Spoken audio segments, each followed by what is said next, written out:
I spell me can't spell, sorry. Yeah. So you're not seeing. You're live. me not see. Oh, we're live. Good evening Yes, to you. Yes. totally. All right, thank you very much. Hello, everybody in viewership land. This is Dr. Dice, and I have online too my co-host, Mr. Leo Gillen, and some of our favorite guests on the program tonight. This is EduTalk, Diaspora Engagement, and welcome to another edition. We are going to have some questions and answers and just sharing as usual about our educational status in our diaspora. How is it going? You know, we're in a pandemic. It's not going to pass anytime soon. And we do want to get viewers aware of the initiatives that are out there. Yes, the opportunities, but also the struggles, the conversations that we're having in our diaspora. So I want to open up the floor to, of course, to my co-host, Mr. Gillen, and he's gonna talk to us for a little while, and then we get into our guests to introduce themselves and have a little discussion, basically. Sir Leo, good to see you. Wow, thank you so much, sir. It's good to see your smile, and it's good to see our guests online tonight. We have with us a beautiful young lady. Her name is Mrs. Onyx Bowen. And then we have Mr. Linvern Wright. And then we have the JTA President, Mr. Gabriel, here with us this evening. And I'm sure we're going to have a really great discussion this evening on the topics as it relates to the education in Jamaica. Not in the diaspora, but in Jamaica, because we want to know what's going on in Jamaica, right? And we want to share that with the people who are interested in helping and giving back to our country. We know right off the bat that a lot of things are going. A lot of people want, based on the discussions that we've had, tablets and laptops and devices to help. That's probably one of the most urgent need. But we want to hear how things are going since school reopened. What was it like last year before school went down, and what is it like this year when school come back up? And we want to hear from the overall, the overview from the president of the Jamaica Teachers Association, Mr. Jasper Gabriel, please. Yeah. Thank you so much, Sir Gillen, Dr. Dice. Yes. Miss Boyne, colleague principal, Mr. Wright, all those who are viewing. It's my pleasure to be joining you on your program. And like you have said, it's going to be a really interesting discussion because it's very interesting times. So you want to know what's happening in Jamaica as far as education is going. So if we back up a little bit, so prior to March 12th, school was buzzing with excitement. You know, Jamaica is the place to be for all kinds of excitement. The fact that some schools are overcrowded hardly matters to especially some of our students because they just love the camaraderie and so on. But schools were unceremoniously closed on March 12th, you know, and plunged us into a kind of experience that we have never had before. This pandemic has caused the biggest disruption in education in history, you know, and so many here in Jamaica even now are still trying to come to grips with the reality in terms of what has transpired. And because of that, we also have some mental health issues grappling with. And so in that period after March 12, we started some online instructions. We had no option really because everybody was home. And so even before the ministry would have put together their emergencies in education document to guide online instruction, my colleague principals working in collaboration with stakeholders would have already arranged as best as possible to be engaging students, whether it was via WhatsApp or Zoom or Schoology, various platforms, you know, because we understand the need to keep our students engaged. And so, you know, wasn't perfect, obviously, because we weren't prepared for this. And the data coming out of that period basically suggested that maybe a third of the entire student population had very good connectivity and therefore would have been included in the loop as far as instruction is concerned. Also, during that period, we brought back students who were sitting the external exams. That's fifth and sixth formers for some preparations leading into the external exams, which had to be modified anyway doing just multiple choice along with the SBAs. And so that period I thought went fairly well. The fears were not really materialized as far as the spreading of the virus amongst children, students was concerned, because that time we had the numbers under very good control. We were like single digits and so on. Yeah. And so if you fast track to the new term now, following some very interesting events, the emancipation and general elections and so on. September 7th opening of school just couldn't happen. It was never going to happen based on how we saw the numbers spiraling and getting out of control and so on. And so the online instruction modality was intensified. The plan for September was to have a blended kind of approach where schools would rotate and bring in different groups of students at different points in time. And work went on extensively as far as the physical school plans were concerned to make sure that students could have been received. But all of that went through the window and we went fully online. That experience has been very interesting, to put it mildly. Interesting on all fronts. The teachers would not have been trained for this really. What the teachers did in college is maybe what I did when I went to college many years ago. Yes. In EdTech, which is a technology course that basically looks at the Microsoft suite and how to manipulate and PowerPoint and Excel and podcasts and create websites and so on. But this now required training in manipulating the different learning management systems, and engaging our students in interactive activities, teaching and learning.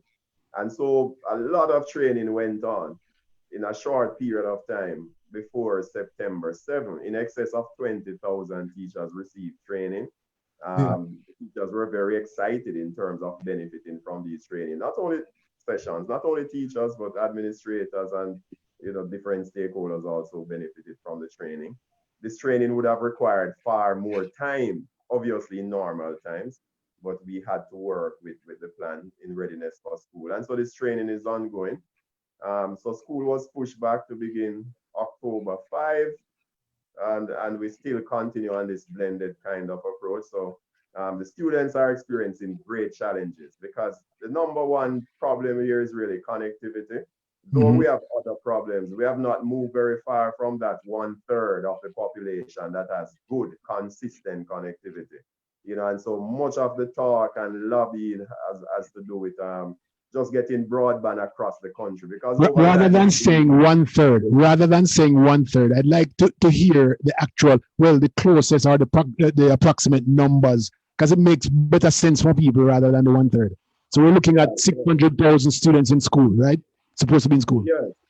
So the exact number based on the research I conducted would have been 34%, and that was corroborated by UNICEF and CAPRI. So you're talking about in excess of 200,000 students out of the 600 and my. Others, you had another up to 80% based on their study had some kind of connectivity. But if you're bouncing on and off and it's not consistent, then it's not going to redound to much in terms of advance in any kind of progressive teaching and learning. So I mean, with those that had good connectivity. And so we are getting some responses both from the government side as well as from the telecom providers, and different hotspots and satellites and so on are being pursued and put up. And so this is work that has to continue, because while we look for a gadget for each child, and I'm adding to that appeal, that's one way in which you mentioned it before, the diaspora can help.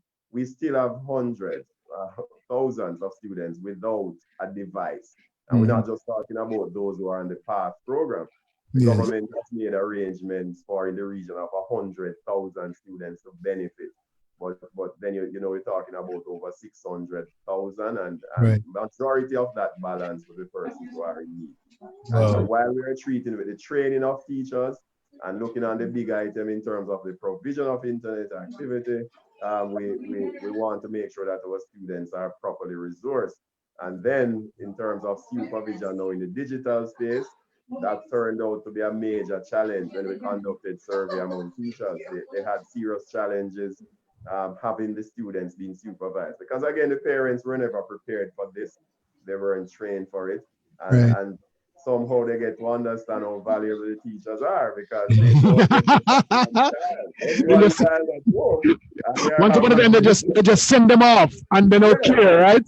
Now they are the teachers. In the class. And so they are begging and pleading for face-to-face. And so those discussions are going on.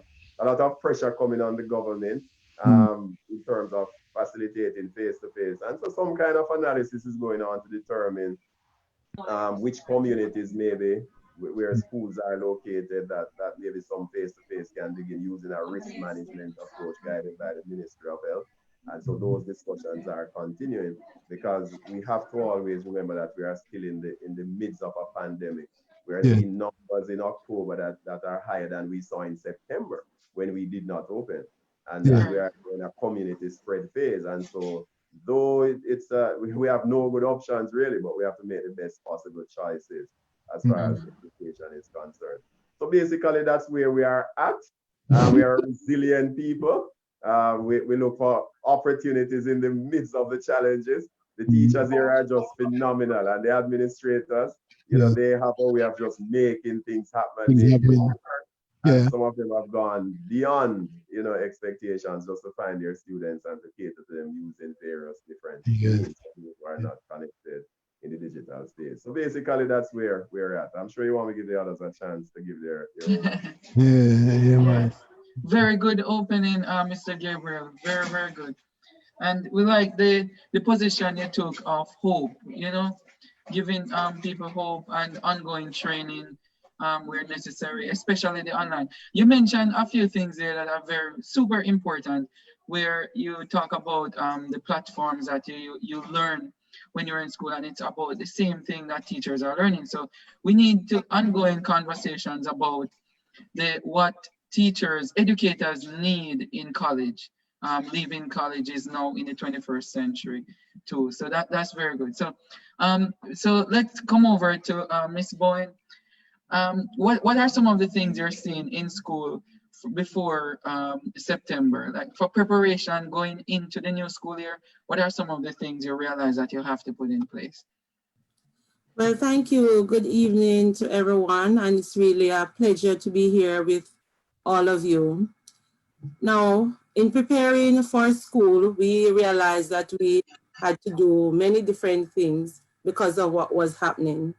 And so some of the things that we had to do, we had to go into our schools and measure our space. And depending on how many children we have in our school, we had to find out whether we were able to accommodate them. We're using 6 feet apart at first, and then we're asked to use 3 feet apart.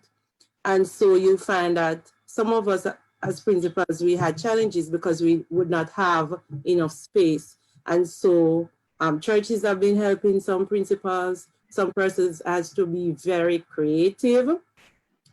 And we have been after ask persons in the private sector to help or the ministry where they can. And so we had to put a lot of the protocols in place that we're asked to put in place. And this was a very, very new and different thing. It was a bit stressful at first, but I just say that we are learning or trying to achieve a new norm because it has become a new norm for us. And so even at my school, we just try to work as a team and just try to help each other. And we also network with other principals. We call and we talk and say, what is going good at your school? What are you doing about this? And how could I institute this maybe in my institution? So that's what we are trying to do, to work together, because as administrators, everybody is looking to us to solve the problems. Exactly. Right. And even when teachers are stressed out or frustrated, as administrators, we can't tell our teachers that. So, we have to find a way to talk to each other, get support from elsewhere, and to get support for our teachers. So we have been trying to get psychological support for our students, our parents, our teachers. We have had meetings. We have had guidance counselors talking to the different groups or different stakeholders. We have persons donating or pledging, or even, you know, even in some of our communities where our parents have to go out and work, where some of the children might be unsupervised. Sometimes we have parents helping out and so on. So those are some of the things that we are doing, because, you know, we can't just sit and say, oh, it's a pandemic and do nothing. So we are trying our best just to carry on the business of education until the pandemic is over. So, Miss Bowen, remind us of your school, because we didn't have a introduction per se. And Thank you. Apologize to her, sir. Apologize to her. Yeah, apologize. Miss Bowen is the principal for Mount Zion Primary and Infant School over there in St. James. You said in St. James. Give us a little bit, because you said you have a lot of community support and so on, reaching back into the community and getting psychological support. Give us an idea of your school community. Okay, so I'm the proud principal of Mount Zion Primary and Infant School. 80% of my students live in Mount Zion. So we have a problem, just like many other schools, with internet connectivity. And so what we do sometimes is that we would have the children, some of them have their own gadgets, some of them don't, but sometimes we would take their gadgets. So our teachers, we meet at school every Friday. We don't have the internet at school, and so the teachers teach from home, but we set aside every Friday where we meet with some of our students, and we stagger it so that we don't have a crowd at school. And so sometimes we will take their gadget, update it, take it back to them. And for those who have to do the printed work, we would mark the work and give it back to them, also give them new materials. We have 2 of our parents in the community of Mount Zion who do not go out to work. And so what they do is that they have about 5 children socially distanced, and they meet right in the quadrangle of our school, and they supervise those students until classes are finished, and then they go back home. So that is a very, very good thing that's commendable to those 2 parents. Would you hold on 1 second for me? Did you say that teachers are teaching their students inside their own homes? They teach from home. The students do not come in, they teach online. Oh, online. Oh, okay. Oh, okay. Okay. Right. All right. That's cool. So they teach, they use their internet in their home. Okay, got you. All right. Thank you so much for that. Thank you so much for that. Let's go to Linvern. Tell us a little bit about yourself and the school that your community and the community that you're in, and then tell us about some of the issues that you are facing. And we're looking at what Jasper and Onyx has said before, and see if you have something similar or different. Okay, well, thank you very much. Linvern Wright, I'm principal of William Libb Memorial High School and president of the Jamaica Association of Principals of Secondary Schools. Jasper and I especially, we have been doing significant levels of representation in recent times because of how things are. My community, I mean, William Libb is in Trelawney. Many of you would know of Usain Bolt fame. That's where Usain Bolt went to school. I've just been there since May, but I was at Rusty before that. But the fact is that I've actually maybe been one of the only principals who's traveled to school during this COVID time. So I'd have started out at Rusty, gone on to William Libb. But the problems, the issues, not so much problems, the issues are pretty much the same. Training teachers in relation to the platforms that they weren't so used to. Getting parents trained, because we had to train parents to actually help the kids in terms of assisting them with their passwords, just some simple things that you figure that you never had to do. Right. In fact, I've been having more parents online than would have come in physically, because William Libb serves about 50% of students from St. James, as much as that's a school in Trelawney. Montego Bay is maybe just 25 minutes away, so you would get that kind of fee in terms of the students who come there. So we have had to be doing training with parents, we have had to be doing training certainly with the teachers, as Jasper and my friend Bowen would have said. We have had to be doing that. We have had to look at how, one of the things that we have had to be looking at is there are some teachers sometimes who are challenged with internet, so we have had to look at how the school itself can become that base for them to be teaching from. That sort of thing happens. There are some students who come in just to access the classes that teachers would have. One of the challenges is the connectivity in how unreliable it is. You know, that's one of the things. But I would have maybe about 70% of students who are on consistently, because I think the base in the Montego Bay base. Yes, that's you're in a town. You're not, right. It would further assist. It would assist in that regard. As Gabriel would have said, we would have prepared for school in September, but the spike has been one of the things that has caused a challenge.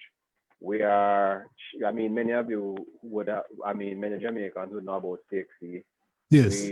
I'm not talking about the results now, but preparing for CXC is one of the things that many people are thinking of. We are concerned about things like SBAs and practicals and orals and labs that children are supposed to, which call for them to be in the space of school physically. So teachers have had to be very innovative in trying to find ways of doing demonstrations with these kids to help them to understand what's the practical work. Mm-hmm. But work is happening, and I think that many of them are coping. Some of the students, you can realize that they are really stressed out about things. Some parents are stressed out about things. A few teachers are stressed out about things because it is new to person. Some of us are administrators because it is a new thing. And what I've been saying to my teachers, I had a meeting this evening with them, and what I've been saying to principals, okay, this is new to all of us. We just have to learn it together, and we have got to be patient with each other. Right. The fact is that there are many of us sometimes who think in a face-to-face modality while we're doing virtual. Right. And to get people to click out of that. Yes, it's a hard transition. To make that transfer, right. It's something you have to be reminding them of. You even have to be reminding yourself of it. Yeah. So psychologically, to make the switch is something that is difficult for many persons. So for administrators, it calls for us to be very mindful of the times we are in, because it's not even a year ago. For many years, there are teachers who have been teaching for 30 years, for 25 years, who are not used to this modality, and sometimes we underestimate the psychological effects. The kind of huge transition. Those are things that kind of transition is what we have to be dealing with. Yes. And finally, not to mention the frustrations of, because some simple things are frustrating to people. Just to enter a password if they enter the wrong thing, and it doesn't. That is exactly right. Yeah. And so in schools, one of the things we have been advocating for is our people are the what we call them again, Gabriel, well, I remember and make the point, because it's all right. Take your time. Yes, Gabriel. Systems administrators. Systems administrators, right? The systems administrators to assist us with that sort of thing. Our teachers have had to be that. So many of our teachers are actually acting as system administrators. So the ones who are very au fait with the technology are the ones who are doing this kind of thing. We have teachers from different schools who have done training with other schools. So a significant level of collaboration and partnership is actually happening now. And those are things that ought to be. And as Gabriel says, and my friend Boyne is saying, there's a shortage of gadgets. Many children have an issue with that. In terms of the numbers, we have 600,000 students. Many of them are using phones. So there's a level of innovation in how they're doing. And connectivity is one of the things that we have had to be making strong advocacy for. We really have been putting the pressure on the companies that are providing it. Okay, so I've been doing a lot of that. There are two parts of connectivity, right? One part is you don't have any, and the other part is a whole lot of breakage of right. Okay, so that's okay. All right. I wanted to understand that. I wanted to ask you before you go in, because they started to touch on it. Because in September, I was going to ask Gabriel, but since you're there. In September, we saw a huge rush of teachers trying to get onto platforms to learn the online modality, the Google Suite, right? We had one class with 3,000 teachers, and there are two classes that we couldn't hold enough, and so. what have you seen in terms of the adaptability, in terms of the rate of how they have learned, how they have been able to transition? How many of your teachers are you comfortable knowing that they can execute on this platform? How many is not there and probably will not be there? And what are you going to do if they don't get there? That kind of thing. Those are very important to me. That's for Gabriel or me? Yes. Yeah, man. I'll take it. And then I have to run in 5 minutes. So you can shoot questions as well. But that's a very good question. So I'll tackle it on two fronts. One is the majority of our teachers are very proud people to begin with. They want to be competent and confident in terms of their delivery. And so, you know, it's not surprising that they would want to ensure that they are able to, as best as possible, manipulate the different platforms. That also, as you can imagine, is very closely aligned to a peace of mind and a level of confidence, because what we saw coming out of last term is a lot of frustration with persons who were just trying to learn this thing for the first time and hearing about Zoom and Schoology and these things for the first, and making all kinds of errors. And some of these students are very, very technologically savvy. So although we encourage, you know, even our teachers to learn from each other and even from our students, I'm sure as a teacher, you don't want your students always to be telling you what. And so part of this is just building competence, confidence, staying ahead of the game, and ensuring that we can make the lessons as engaging as possible. Because the fact that we are talking about virtual, you know, it takes a lot of creativity now to deal with the different learners. You know, if you think of multiple intelligences, they're not in front of you so that you can look at body language and you are falling behind and have your intervention at the same place and so on. And so the teachers are acutely aware of all this and all that is going to be required, you know, to make sure that the students not just running out of the class and figuring that this is not really worth it. They want their lessons to be as engaging as possible, and hence the need, not just for training now, but for ongoing training. And so one of the things for sure that all of us can conclude is that this is a big positive coming out of the pandemic, not just the training of teachers. Our education system will never be the same going forward. That's right. More devices are going to be out there in the hands of students and parents. We're going to have more connectivity right across the country. We have parents who have some understanding and know what you're talking about when you talk about password or Google or Zoom and training in supervising students, not to mention the training that administrators and so on teachers are getting. And so it's actually pushing us further into the digital and ensuring that our education system can continue to be transformed. Because guess what? Remember, we will still have everything that we had prior before, yes. Plus more. We're adding to that now in significant ways through the digital transformation.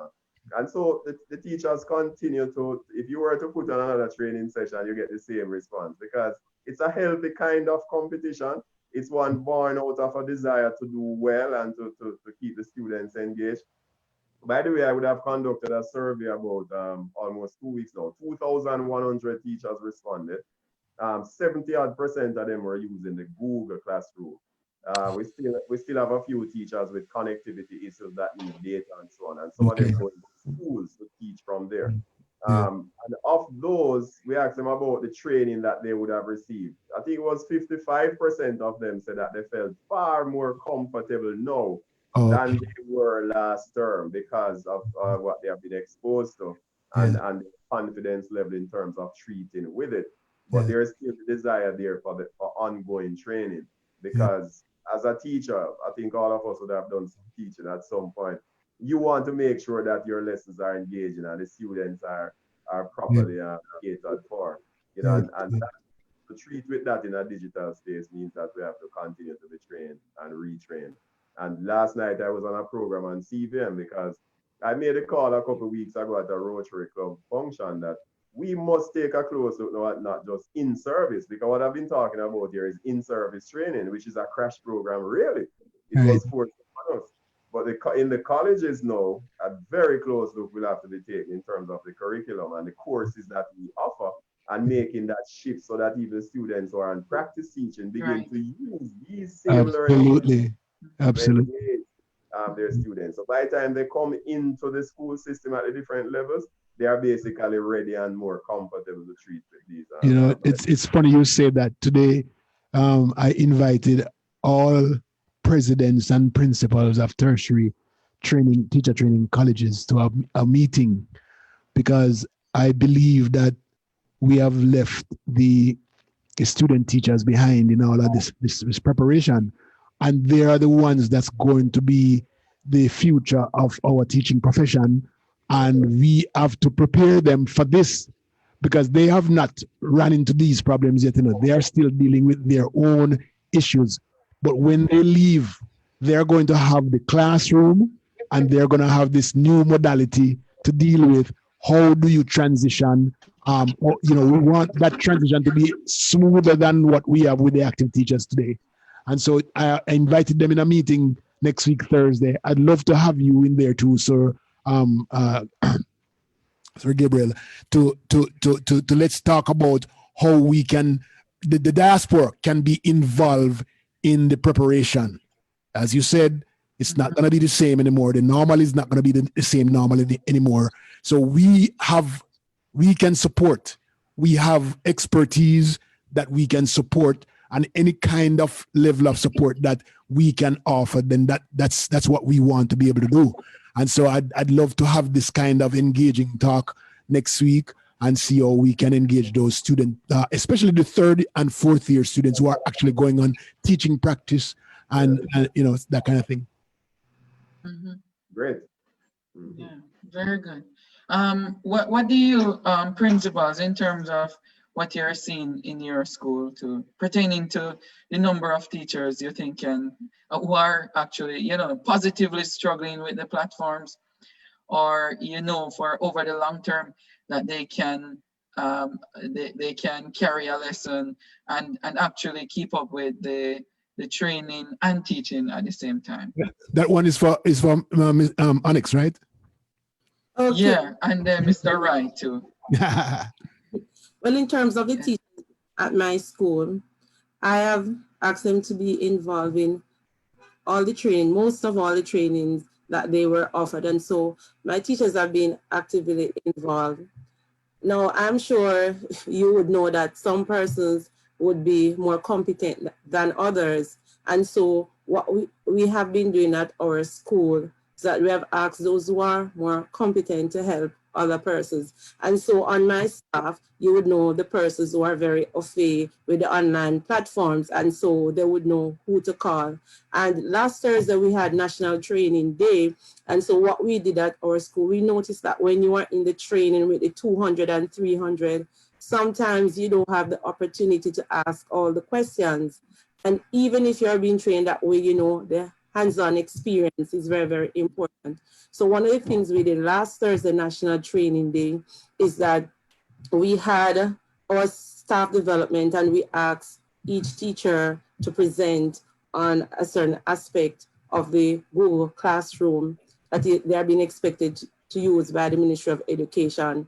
And so people were learning from each other. I mean, people didn't want to leave, even though we were on for about 4 hours. Wow. And comfortable in their space, because we are in our own school space. So we're not the teachers. And so it was a very, very fulfilling day. And so we plan to do that. We plan to invite other persons in, and, you know, just to be available to our teachers. And one of the things I said to them, it doesn't make sense we shy away from what is happening or reject it, because this is going to be the way of the future.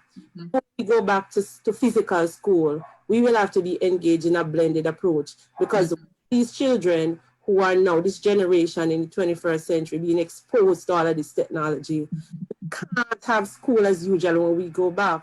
We will have to have a blended approach. So our teachers, I just encourage them to just get ready to use the system and just do it let it be a smooth transition. So that's what we are trying to do. And I'm not planning to have anybody at my school being left behind. Yes. So that's really going to be a sad thing. So as I said, some are faster than others. So those who are, not so competent enough, we are trying to help them. So I hope that everybody will come on board at my school. That is what my goal is. Nice to Yeah. hear. Leah, before we go over to Mr. Wright, we want to say a special thank you to Mr. Gabriel. He has to drop off the call because of other engagements. So thank you, Mr. Gabriel, and we know for sure we'll continue the discussion and the collaboration with the Jamaica Teachers Association, JTA. Okay, thank you so much. Mr. Wright, what about your school in terms of teacher support, and as well as to get teachers to continue, that high level performance in terms of teaching online with students? Well, one of the stunning things that I call it a remarkable paradox is that, some of your very best teachers in face-to-face have now become people who are confident, And yes, it is, because I had a meeting, for example, today, and, teachers were talking about that. And what you find is that there are now teachers who, because of their savviness with the technology, they are now the stars of the school. Yes. And that one fact is something that's turning a school on its head. And as an administrator, you've got to manage that. You've got to manage your teachers, because a teacher who was normally confident in a face-to-face modality is now somebody who has to be taught maybe by somebody. I never even thought about that. He supervised, right? So those are the kinds of things that are there. In fact, I came out, my staff is 60. And when I do my administrative scan of persons in terms of their engagement on Google Classroom, you look at how many documents they have up, you look at the conversations they're having, you're realizing that some people, they are doing some work, but they prefer the synchronous way of doing it. So for example, the posting and the responding in terms of feedback and the engaging students in terms of a thread of a conversation, many persons are not, they're struggling with that, as I say, positively struggling with that doing. But the point is that what you have now is that you as a principal have got to teach people to understand that humility makes good sense.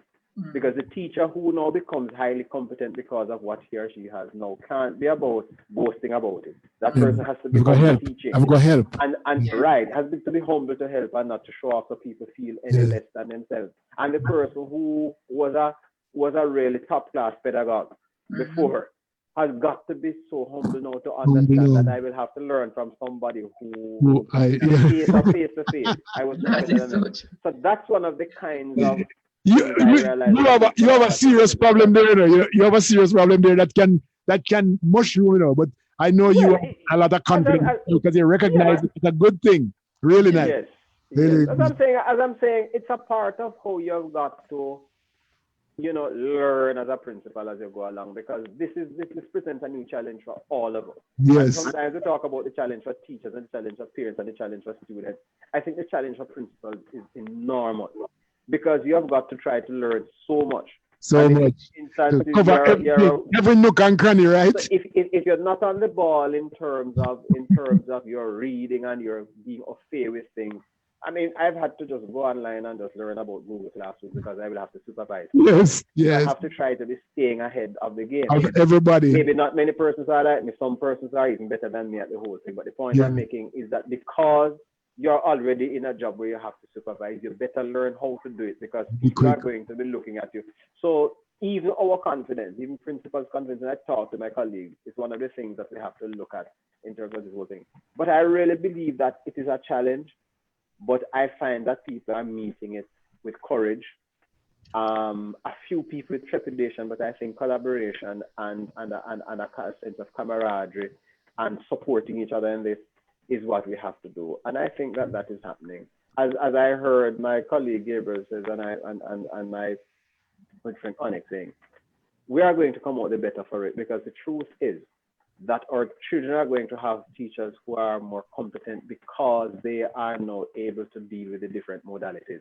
And they are learners now. They are going to be much better. your learners are going to be more capable of extorting the different types of opportunities that are out there on the different platforms for them on the different sites.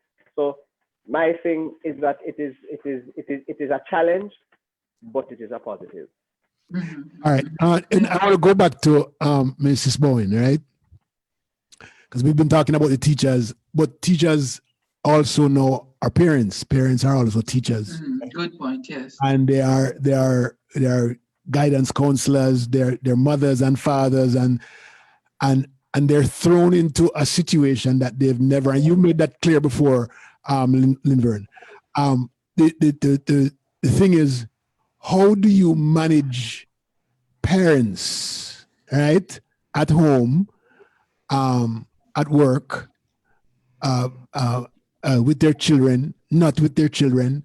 How do you get them involved? Because no education, all of a sudden we've been asking for a three-way teaching learning situation. Now we have it. How are you managing that? Well, That's a good one. very, very important observation. And I know that there are some teachers now who are really having a challenge. Teachers who are parents. I've seen several videos I've heard of several scenarios where teachers are teaching their classes and their children need their attention, and we see them in the videos and all of that.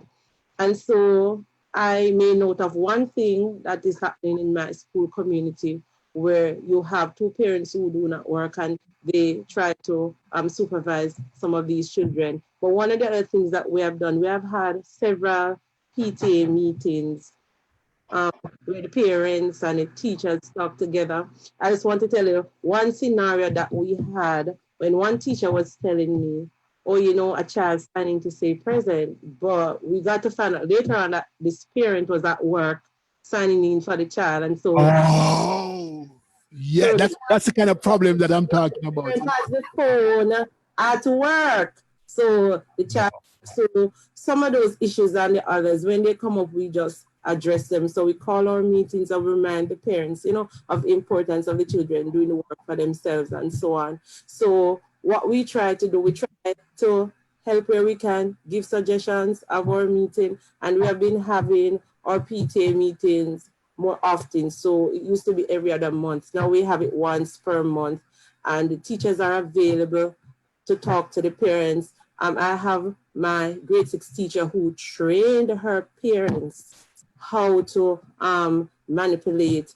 I was going to ask that. If you have, you know, that's what would be a great opportunity for the teachers then at PTA to have a session on teaching parents how to manipulate and stuff. Right.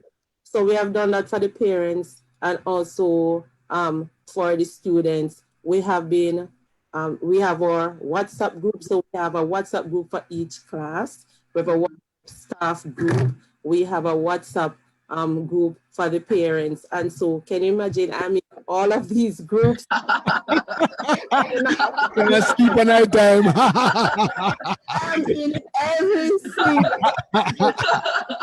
So I have to watch what is going on. There are times when I just log on to the learning management system apart from WhatsApp or something, or so I go on to the Google Classroom and I see what's happening and so on. And there are times, well, every week the teacher sends some form of data to me. I send on to the ministry, but some of course I use for myself to make my decision making. So sometimes when I get that data, I just take up my phone and I call a parent or I call a child because I try to account for everybody. So, I mean, it's a really test of our leadership. It's a test for parents, a test for all the stakeholders at this time. And the truth is, every morning I wake up, I used to pray before, but I pray harder now. I'm to make it through the day because as Linvern said, I mean, so many persons are depending on you, even at the board level. They want to know what is going on. What are you planning to about this? So, you know, you have to just ask for God's strength. Yes. Make the right decision as you go out through the day because you get so many surprises. People calling you to solve that problem. So, you know, you just, I just relax myself, pray, And if I need help, I call who can help me. Mm. So that, Go ahead. Go ahead, Leo. Go ahead. I'm so happy to hear, because it Yeah. obviously is something that has come to you every day, so you are able to express it Yes. very eloquently. I'm really happy to hear you talk about those situations. And by the way, if you can get some additional training on WhatsApp if you want, like you can move your WhatsApp to your desktop. You can do that, so that you don't have to be on your phone all the time. You can just respond to persons on your desktop, on your WhatsApp. So that's something that came out pretty easy, and you can do some more training. You can learn how to mute some of these calls, so that you don't have to, it doesn't have to beep for you. You get a chance to see it when you go back to your WhatsApp and so forth. So learn some new tricks and tips. We have some here, so if you want to. But I put that question, the same question to you, Linvern. Which is about the parents. How do you manage parents and teacher and student at this time? Everybody. Well, the fact is that I have more. I've met parents twice in September. So even when so for every single move I'm making, I try to meet parents. So for example, when we're thinking of the blended approach for September, I met parents. When we thought of online orientation, I met parents. Since we have gone online and we had the issues last week, since October 5, I have met parents. Because one of the things I try to do is because I know it's new for them and it can be a frustrating thing, I think meeting them is a part of allaying the anxieties that many of them will have. Yes. So you try to communicate as often as is possible. And one of the things that I've had to be doing, for example, I'm working sometimes as a systems administrator. So I've learned Google well enough to help to register. So they're having password problems, they WhatsApp me, I deal with it, and I have a cute little way of just taking a picture of the password and their thing on the phone and just sending it to them same time, along with instructions about how to do it. There's a picture that they get. So I have hundreds of those, because I try to get the parents, because when, for example, you're having meetings with them, they'll come and trust me, they'll just curse the school. And it's out of frustration. As a principal, I think what you have got to do, we have got to learn not to be defensive. We have got to learn to understand that it is about frustration, and provide an opportunity for them to actually lessen the frustration by being there for them. So you become a kind of customer service agent now, where they call you or they say whatever to you. So because you have a little more desk time now, you don't have to be out there supervising the children in terms of walkthroughs in classes. You're at the desk, so I will take the calls, I will do these kinds of things.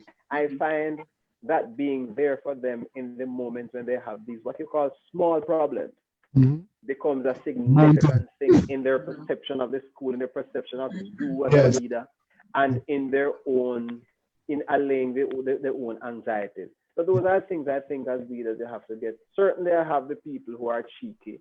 Again, you still have to just respect the fact that sometimes you have got to know how you deal with this. So at the end of it, it's a win-win situation. They understand that you really try. So I try to reason with them to get where they are about things, and then I move them from that cheekiness to actually understanding that they don't have to be. If you're really just honest with us about things, we are going to be helping you just the same. So you don't have to worry about it. So I find them, what it does is that it certainly puts me in the firing line more, because they are more frustrated and they get upset. But it also is an opportunity for you to build better relationships with them. I was about to say that. I was about to say. Right. So I am grasping those. I know the challenges will come, but because I expect it, I also help my teachers to deal with those things, because they too, because of inexperience, again, will hear a parent feeling frustrated and feel like the parent is being rude to them, and they get defensive about it. But I say you deflect and diffuse, rather than actually, aggravate it. It makes things worse. Yes, make it worse. So we have to try to teach them how to do that kind of thing by listening a whole lot, understanding what is happening, asking questions before you become. So I'm saying understand it before you condemn it, and I think you'll end up teaching people how to deal with it better. So that's the approach I'm taking, really. Sometimes, you know, what you know, diffuse frustration, knowledge. So they're frustrated because they don't understand what to do, and it's just busting them up, you know. And so if they get a chance to learn a little bit, that it just melt away, you know. And that's why the patience is important. That's why the patience is important, Leo. It's important that you listen a lot.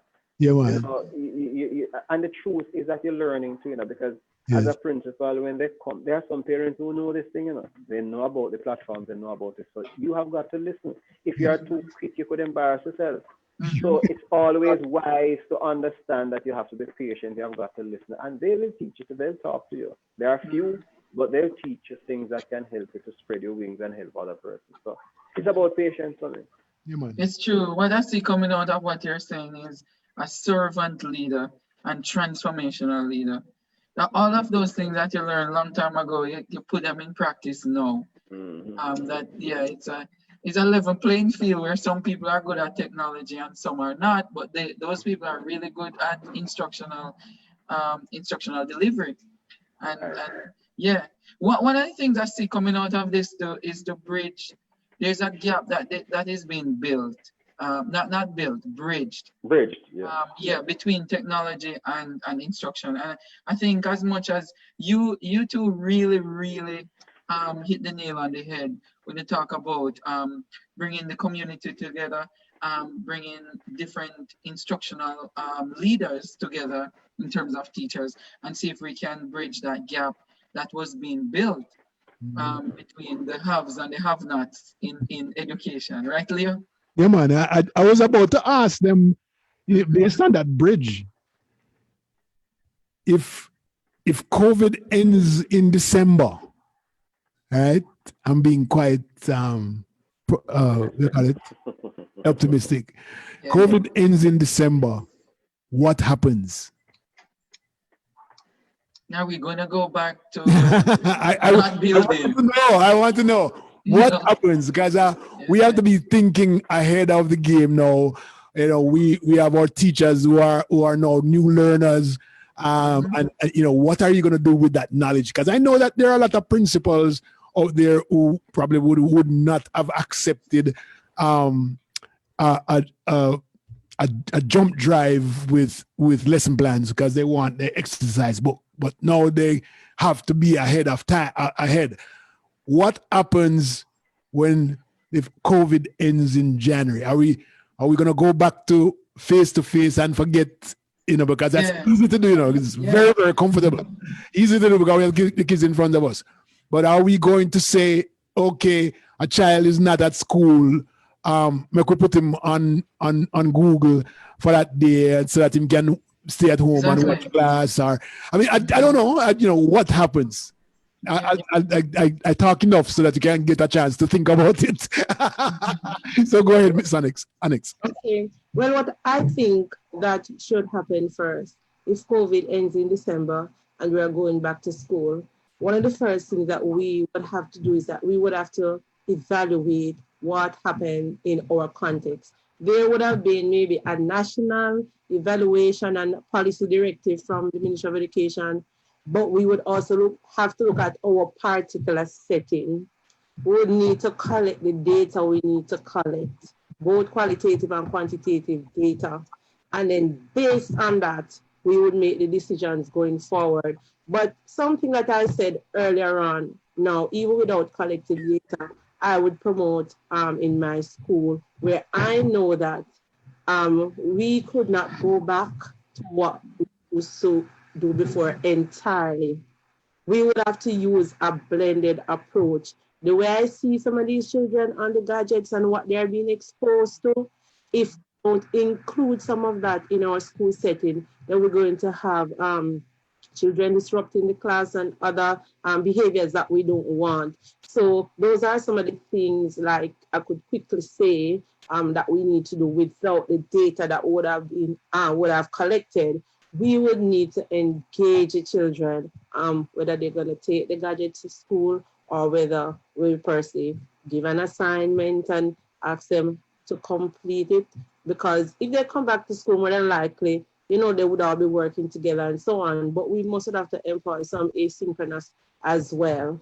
We would have to include some of that, and we would just have to embrace what is happening in this fourth revolution. We'll have to embrace it. And I just want to say that we have many challenges, but I think that what is happening now in the education system, we're going through the pain, some of the pains of it, but it's a good thing for Jamaica, because maybe if there were no COVID, then we would not have been involved in some of these revolutionary activities. And so I think that in the end, our students will be better prepared globally.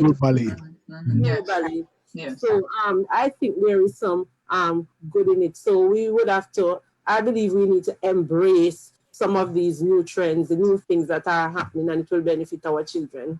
You make a good point about the globalization, because I know for a fact that almost every student in America is on their tablets learning, and they're in school, okay?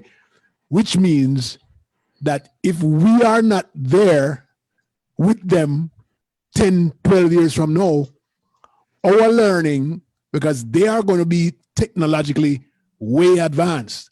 So our children must be technologically way in advance too. So we can't drop this. We have to make that a dual modality, or and make sure that we are synchronizing both, so that our kids are not left behind on a global scale, because it would not be a nice thing for us to be left behind. Go ahead. Yeah, I mean, you have a chance to answer that question, Lindburn. I took that out of your hand. So answer the same question, because I don't remember who may ask. Well, I find it an interesting thing to say what is going to happen in January, because one of the things I think we are, and I'll get to the technological side of it, but right now I think that many of our kids are losing significantly socially.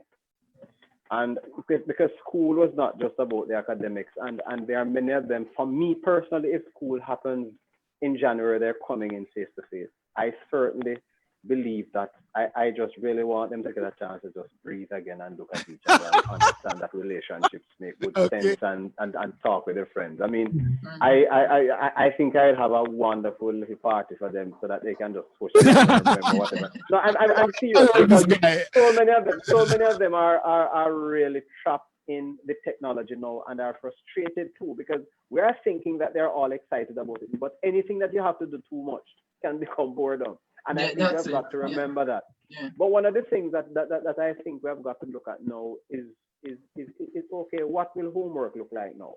Yeah. Because now we have got to now think that, okay, do we write it on the board, or we just post it in Google Classroom or the LMS? Yes, I think so. those are the kinds of things that we have got to be thinking of. We've got to be thinking of, do we need to ask a parent to leave work to come in if a student, for example, there's an issue with a student, or we have a Zoom meeting with that parent? I think I've learned so much where those are things that, because sometimes you're there as a principal, and the Zoom meeting can be, I mean, you tend to be so much more efficient in a Zoom meeting. Yes. There's no disruption of your school, and parents have to come in. I think now you can talk to a parent in the evening, and the child comes in tomorrow having had a conversation with them. Those kinds of things are things that we have got to look at. One of the things that I have been thinking of is that now you can have a teacher at Titchfield, for example, who is tops in physics, teaching some students from William Nib, from Rossi's, from exactly. Those are the kinds of you're talking. Thank you. Somebody who love it. That. Yes. So I feel that now that we understand what can be facilitated by this, the exploration of the kinds of things that it can facilitate in terms of the collaboration we talk about is something that we have got to look at. But as I said at the beginning, I hope that one of the things that we can do is just remember that with all the technology, there is the need for socialization, there's still the need for care, there's still the need for the hard thing. And what I know I would want to do as a principal, in addition to all the things I have said, is to nurture in our students care, because care and responsibility and love and guts and grit, because Yes. those things are also important, and they might just become too into themselves and too introverted. And I don't know that we want a society where everybody is in on themselves and staring at their phones like zombies. Yes. You know, That's so we want to ensure that with this we understand how to interweave it with the socialization skills that are important for them to live in the world. But you know, pretty much that's my take on it. No, that's very good. Because as you mentioned, that socialization is a big part of education. It's not just Right. the learning of certain subjects. While we wrap up here on that note, and I like the fact that you mentioned, and both of you are agreeing on this, that the community plays a part in the school. We need not just academic subjects, whether it's online or in person, but we need some form of togetherness, some form of care, some form of mentorship in person of students. So whereas online is very important, we need also the person-to-person touch as it is to help grow these students. So Mr. Gillen, can go around. Yes, we're going to go around for one, but I wanted to make this point that I love your response about, you know, someone in another classroom. The chemistry teacher, yeah, like over there and teaching. Because you just, what you just did was you reduced the need for 900 math teachers, because one math teacher can teach 3 classes at the same time, you know, across the island. You know, that because we are dying for math teachers. We don't have to be in the dire need anymore, you know, but rather we can exchange, do student exchange, classroom exchanges, and even have classrooms, students talk to classroom students in different schools. Yes, mentoring them. Another type of, you know, look to see what they're doing and have discussions about their lives for 40 minutes or so. So yeah, I love it. I mean, this is going to take us somewhere where we have never been before.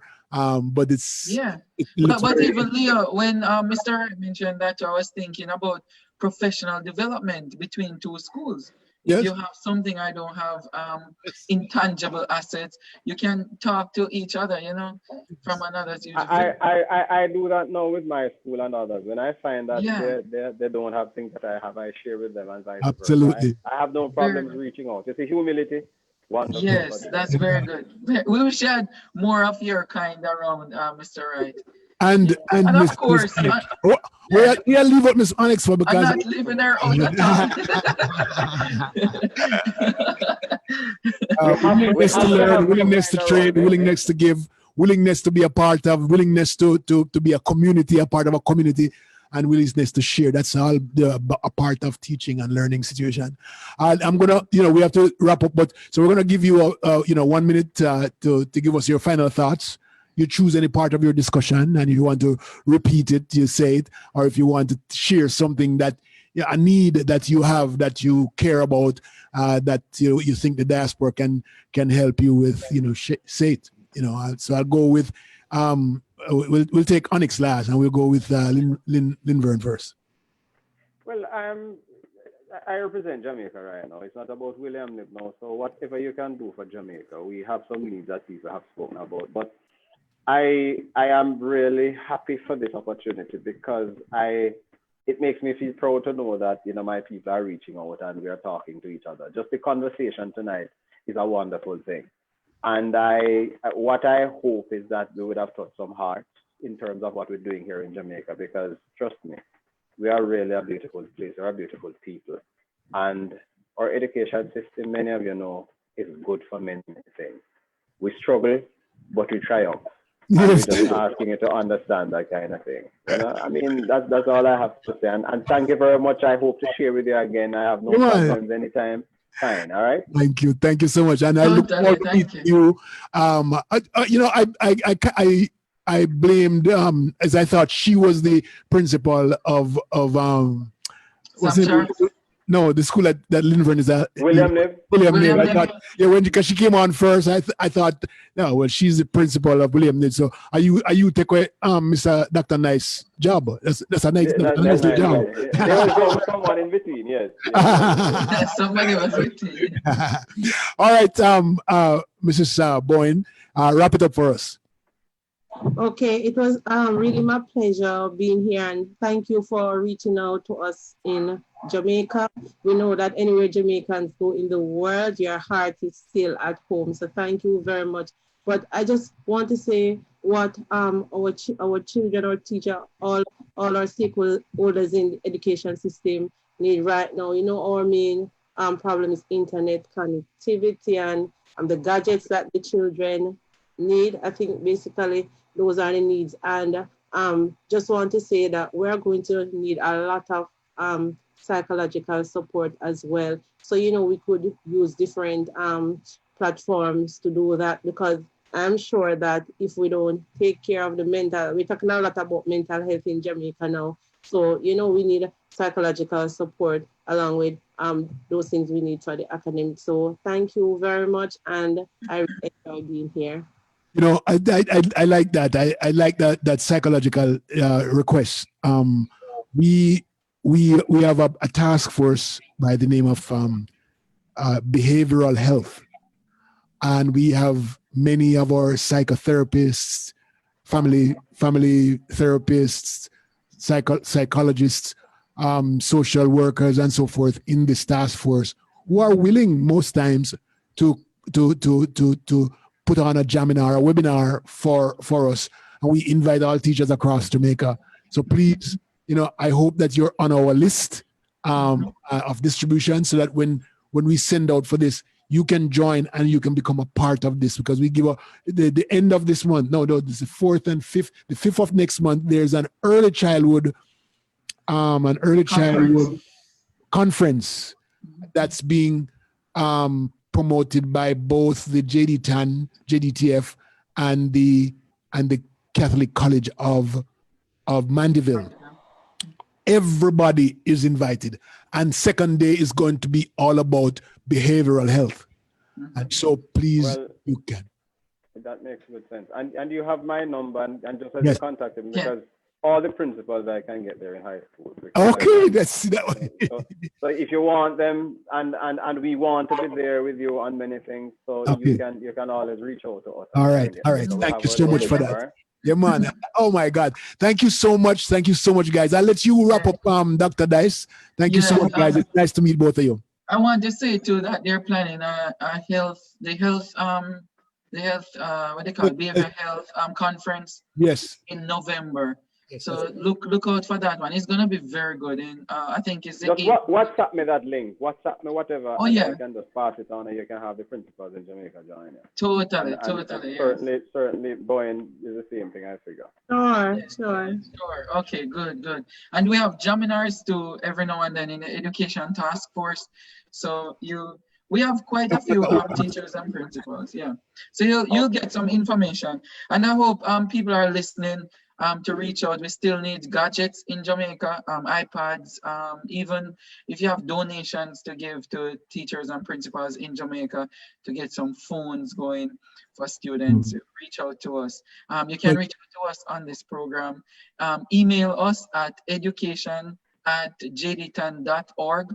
That's education@jdtan.org, and we will get that information or somewhere to donate. Leo, go ahead. For all the persons who want to give tablets and telephones and laptops, you know, watch out. Next week, we will be releasing a project called 11 Cocoa Full Basket, right? Definitely. And so we're asking you to just send the stuff them come on Miami. And have to worry about shipping to Jamaica or clearing custom.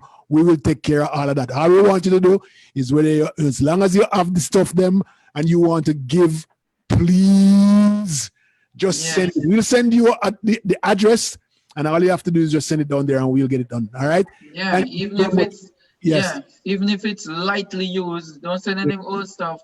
It's lightly used. Now say no And old the stuff youth. in Jamaica. We're Yeah. we're very prideful people. We don't want to know you Yeah, what you call please it again. don't. Sit down, you know. Okay. Yeah. Brand new And stuff we we don't want. want them foolishness. No more than about 2 years old or 3, no, maximum 3. All Yeah, right. because you have problems with the operating system. Operating So, system. Right. yeah, All we right. can afford at least 1 or 2. Okay. We want to say a special thank you to our guest, following up with what Leo just said. Thank you so much for coming on. Thank you, Mr. Jasper Gabriel, the JTA Jamaica Teachers Association President. Thank you for coming on earlier on. Thank you to Miss Boehm, for the principal of Mount Zion Primary and Infant School over there in St. James. And thank you so much, Mr. Linvern Wright of William Knibb in Trelawney, William Knibb High School. Thank you. We're gonna have another EduTalk Diaspora Engagement with myself here and Mr. Gillen in subsequent week. Take care, everybody. Have fun, good, clean fun, virtual fun. We'll All right. see you guys next Care. week. Bye-bye now. All right, Take care. bye-bye. Yes, bye-bye.